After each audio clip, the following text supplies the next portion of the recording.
বিসমিল্লাহির রহমানির রহিম। আসসালামু আলাইকুম। আশা করছি সবাই অনেক ভালো আছেন। তো আজকে আমরা যে বিষয়টি নিয়ে কথা বলবো সেটি হচ্ছে এসএসসি জেনারেল ম্যাথের অত্যন্ত গুরুত্বপূর্ণ এবং অত্যন্ত সহজ একটি অধ্যায় পরিসংখ্যান নিয়ে। তো এর আগের ক্লাসে আমরা সংক্ষিপ্ত পদ্ধতিতে গড় নির্ণয়ের যে টপিকটা আছে এটা নিয়ে কথা বলেছিলাম। আজকে আমরা মধ্যক নির্ণয় নিয়ে কথা বলবো। তো আজকের ক্লাসটি যদি কেউ দেখে তাহলে ইনশাআল্লাহ আশা করা যায় তার মধ্যক নির্ণয় নিয়ে আর কোনো সমস্যা থাকবে না। তো চলুন আর কথা না বাড়িয়ে ভিডিওটি শুরু করা যাক। শুরুতে আমরা জানবো যে মধ্যক নির্ণয় করতে আমাদের কি কি লাগে। তো মধ্যক নির্ণয় করতে আমাদের লাগে শ্রেণী ব্যবধান বা শ্রেণী ব্যাপ্তি, যে কোনো একটা দিলে হবে, কোনো সমস্যা নেই। এরপরে গণসংখ্যা, এরপরে ক্রমযুক্ত গণসংখ্যা। তো এটা আমরা লিখবো। তো এখানে দেখেন আমাদের শ্রেণী ব্যবধান দেওয়া আছে প্রশ্নে এবং গণসংখ্যা আমরা দেওয়া আছে, তাহলে আমরা সেটা করি। তো এই সারণী কাটতে গেলে অনেক সময় লাগবে, এর জন্য আমি আগে কেটে রেখেছি। তো এখানে আমরা কি লিখবো, এখানে লিখবো শ্রেণী ব্যবধান।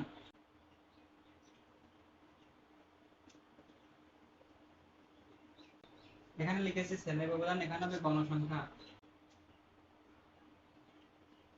গণসংখ্যা আর এখানে হবে আমাদের ক্রমযুক্ত গণসংখ্যা।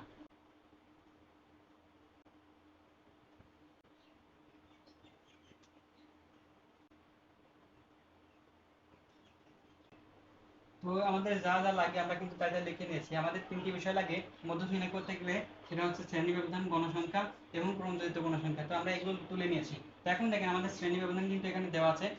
তো আমরা সেটা এখন তুলে নিই। তাহলে এখানে আছে কি, 41 থেকে কত, 45, 46 থেকে 50, 51 থেকে 55, 56 থেকে 60, 61 থেকে 65, 66 থেকে 70।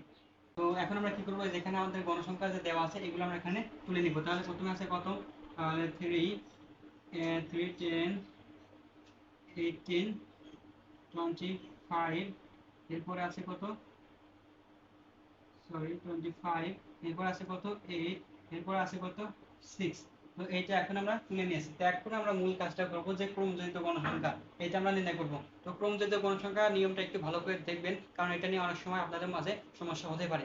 তো এখানে দেখেন যে 3 আছে, তাহলে প্রথমে এখানে 3 বসবে। এরপরে দেখেন এই যে 3 আর এই 10 যোগ করে এখানে বসাতে হবে। মানে এই যোগটা কি রকম, যে এইরকম একটা যোগ। ধরেন এখানে একটা সংখ্যা আছে এইটা আর এইটা, তো এই দুইটা যোগ করে যা হবে তা এখানে আমাদের বসাতে হবে। তো এখানে 3, 3 এবং 10 যোগ করলে কত হয় 13, তাহলে এখানে হবে 13। এরপরে 13 এবং 18 যোগ করতে হবে, তাহলে আমাদের হচ্ছে 31। এই 31 এবং এই 25 যোগ করতে হবে। তো এটা করলে কত আসে, এটা করলে আমাদের আসে 56, 56।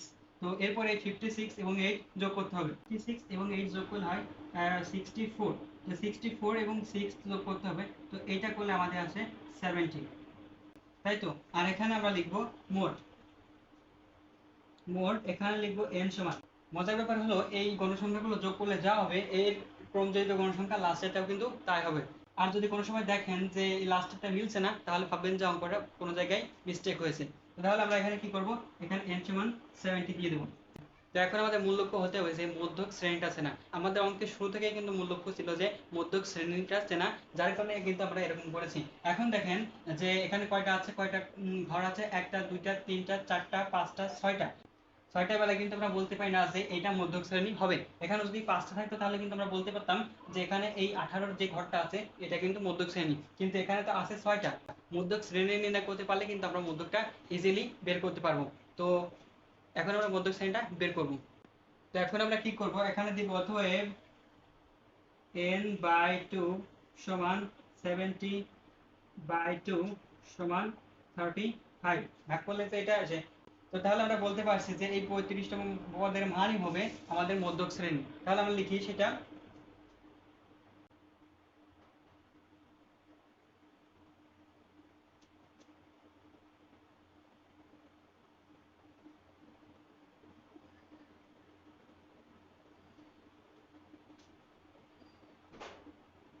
তো তাহলে আমরা এখন দেখব যে এই 35তম পদের অবস্থান কোথায়। তো এই 35তম পদের অবস্থান আমরা দেখব এই ক্রমচরিত গণসংখ্যার মধ্যে। তো এখানে আমরা যদি দেখি তাহলে এখানে আছে 31। তো 31 তো এই 35 থেকে ছোট, এখানে এইগুলো ছোট, এই জন্য আমরা এগুলো নিয়ে কথা বলছি না, আমরা বলছি 31। তো 31 থেকে 35 তো বড়, এই জন্য এর মধ্যে তো 35 থাকবে না। এরপর আছে কি 56। তো 56 তো এই 35 থেকে বড়, তার মানে এর মধ্যেই আমাদের 35 আছে। তো আমাদের 35 নম্বর পদের মান কোথায় আছে? 56 এ। আর এই 56 এর শ্রেণী কোনটা? এই 56 থেকে 60, তার মানে আমাদের মধ্যের শ্রেণীও কিন্তু এটা। তাহলে আমরা অতএব লিখি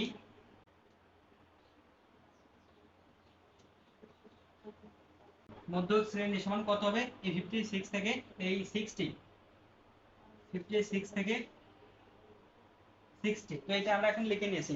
তো এখন আমরা কিন্তু মধ্যক নির্ণয়ের যে সকল বিষয় আছে আমরা কিন্তু সবাই পেয়ে যাবো এখান থেকে। মধ্যক শ্রেণীটা বের করে আসতে আমাদের মূল টার্গেট ছিল, আমরা কিন্তু এটা করে নিয়েছি। তো এখন আমরা মধ্যক নির্ণয়ের সূত্রটা লিখবো। তো মধ্যক নির্ণয়ের সূত্র আশা করছি আপনারা সবাই পারেন। তো তারপর আরেকটু বলছি, সেটা হচ্ছে এল প্লাস ব্র্যাকেট দিয়ে n/2 minus fc bracket into h/fm। তো সূত্রটা আমরা এখানে লিখছি। অতএব মধ্যক মধ্যক সমান কি হবে?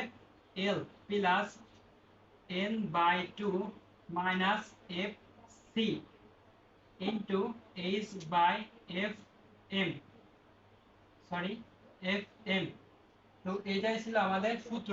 তো এই সূত্রের মানে যে এল আছে, এইচ আছে, এফএম আছে, এই মানগুলো তো অবশ্যই লিখতে হবে। তো এই সূত্রের পাশে একটা দাগ দিয়ে আপনি লিখবেন, যেহেতু আমার ওখানে জায়গা নাই আমি এই জন্য নিচে লিখছি।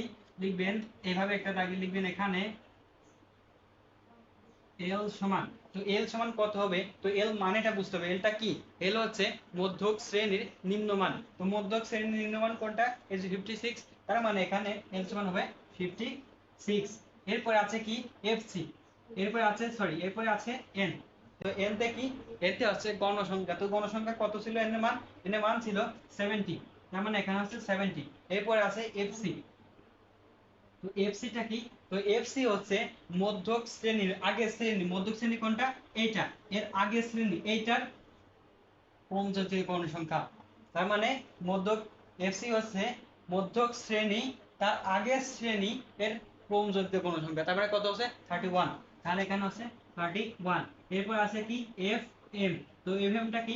এফ এম হচ্ছে মধ্যক শ্রেণীর গণসংখ্যা। তো মধ্যক শ্রেণীর এটা আর এটা গণসংখ্যা হচ্ছে 25। তার মানে এই এফ এম এর মান হচ্ছে 25। তো এখানে আমরা মানগুলো লিখেছি, এখানে জাস্ট বসিয়ে দেবো, এইটুকু আমাদের কাজ। তাহলে আমরা যদি এখানে বসে তাহলে কত হচ্ছে? এল এর মান হচ্ছে 56 প্লাস এন এর মান হচ্ছে 70/2 মাইনাস এফ সি মান হচ্ছে 31 ইনটু এইচ এর মান কত? ও এখানে এইচ এর মানটা লেখা হয় নাই। তো এইচ এর মানটা কত হবে? এইচ এর মান হচ্ছে শ্রেণী ব্যবধান। তো এখান থেকে শ্রেণী ব্যবধান কত? তো আমরা যদি এখানে একটু হিসাব করি 41 থেকে 45, তাহলে 41, 42, 43, 44, 45 কত হলো? 5। তার মানে শ্রেণী ব্যবধান হচ্ছে 5। তাহলে এখানে হচ্ছে 5 বাই, আর এই এফ এর মানটা কত? এফ এর মান হচ্ছে 25। তাহলে এখানে হচ্ছে 25 এটা। তো এখন কি করব? এখন আমরা এই যে 56 টা এভাবে রেখে দিব, প্লাস আমরা আগে ব্র্যাকেটে কাজটা করব। তো ব্র্যাকেটে কাজ করার আগে এখানে মাইনাস করার আগে আমাদের কি করতে হবে? ভাগ করতে হবে। তো এখানে যদি ভাগ করি তাহলে হচ্ছে 35 minus 31 into 5/25 এরকম হচ্ছে।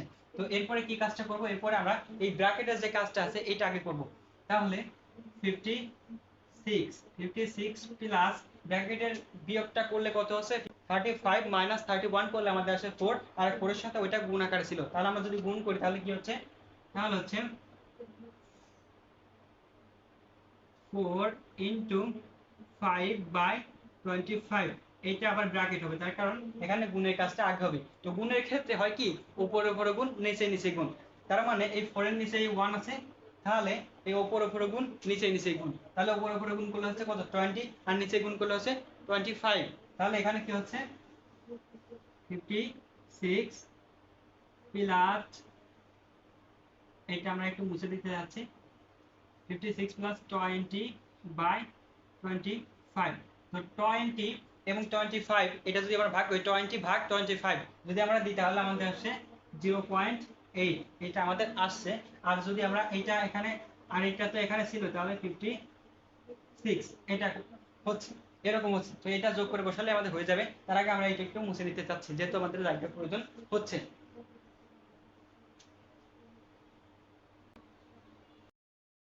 তো এটা যোগ করলে আমাদের হচ্ছে 56.8। তো এটাই ছিল আমাদের এই সারণীর মধ্যক।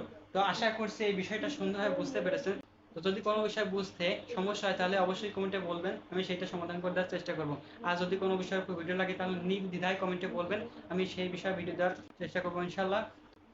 তো আজকের ক্লাসটি এ পর্যন্তই, দেখা হচ্ছে পরবর্তী ভিডিওতে। আল্লাহ হাফেজ।